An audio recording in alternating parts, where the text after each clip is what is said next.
Hi friends, ಅಮ್ಮನ ಕೈ ರುಚಿಗೆ ಸ್ವಾಗತ.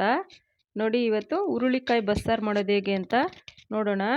ಮುದ್ದೆಗೆ, ಅನ್ನಕ್ಕೆ ಎಲ್ಲ ತುಂಬಾ ಚೆನ್ನಾಗಿರುತ್ತೆ.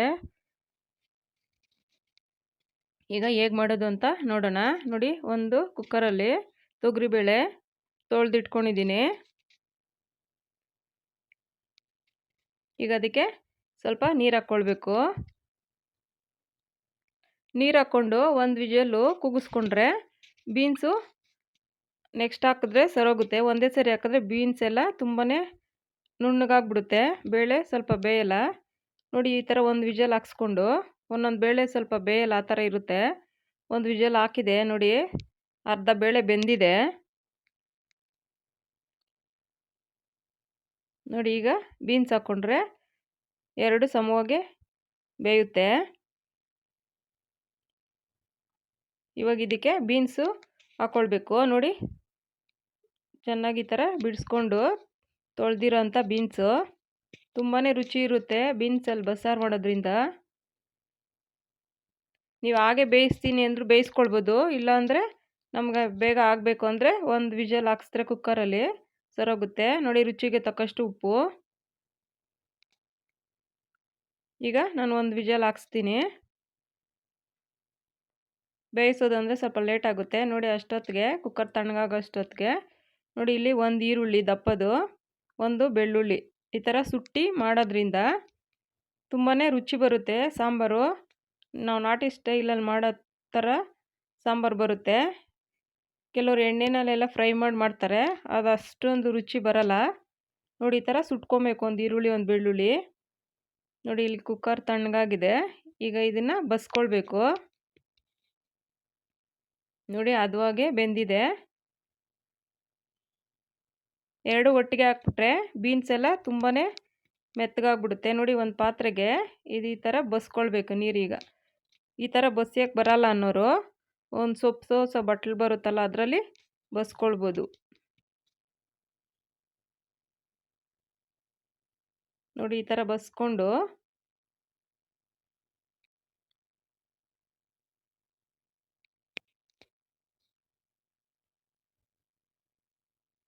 ನೋಡಿ, ಈಗ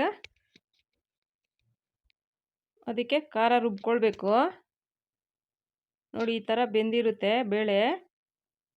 ಈ ಥರ ಬೆಂದರೆ ಚೆನ್ನಾಗಿರುತ್ತೆ. ನಾವು ಒಗ್ಗರಣೆ ಮಾಡಿದಾಗೂ ಪಲ್ಯ ತಿನ್ನೋಕ್ಕೂ ಚೆನ್ನಾಗಿರುತ್ತೆ.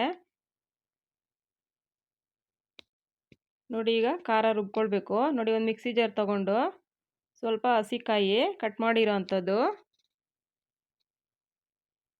ನೋಡಿ, ಇಲ್ಲಿ ಹಸಿ ಈರುಳ್ಳಿ ಒಂದು ಹಸಿ ಬೆಳ್ಳುಳ್ಳಿ ಒಂದೊಂದು ಸುಟ್ಕೊಂಡಿದ್ದೀನಿ. ಇಲ್ಲಿ ಹಸಿದಾಗ್ತಾಯಿದ್ದೀನಿ ನೋಡಿ, ಇಲ್ಲಿ ಸುಟ್ಟಿರೋ ಅಂಥದ್ದು. ಒಂದು ಈರುಳ್ಳಿ ಹಸಿದು, ಒಂದು ಬೆಳ್ಳುಳ್ಳಿ ಹಸಿದಾಕಿ ಸುಟ್ಟಿರೋದು ಒಂದೊಂದು ಹಾಕಿದ್ರೆ ತುಂಬ ರುಚಿ ಬರುತ್ತೆ.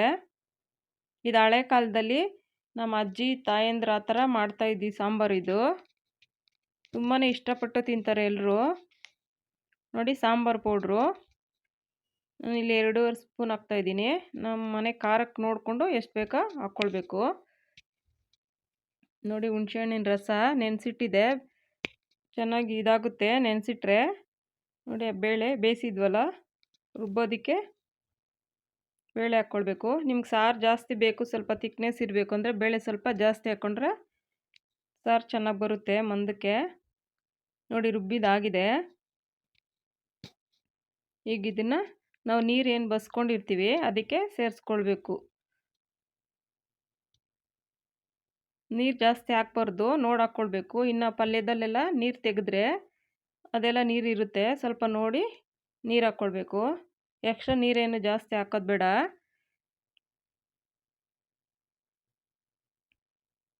ನಮಗೆ ಅದಕ್ಕೆ ಬೇಕೋ ನೋಡಿ.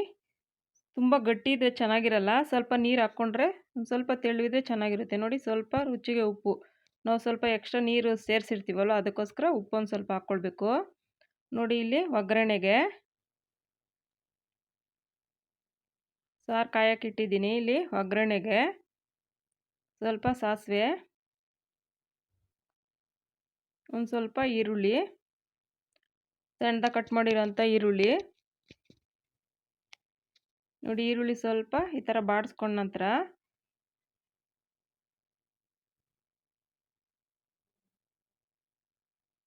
ಸ್ವಲ್ಪ ಕರಿಬೇವು,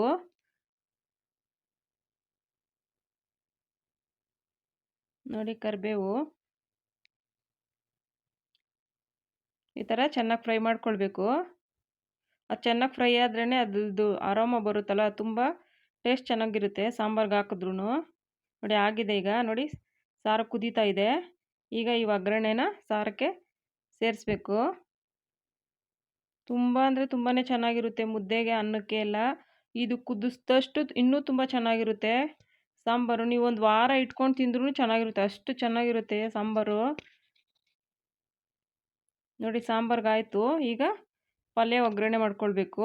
ನಾವು ಬೀನ್ಸ್ ಏನು ಬಸ್ಕೊಂಡಿರ್ತೀವಿ ಅದನ್ನು ಈ ಥರ ಒಗ್ಗರಣೆ ಮಾಡ್ಕೊಳ್ಬೇಕು.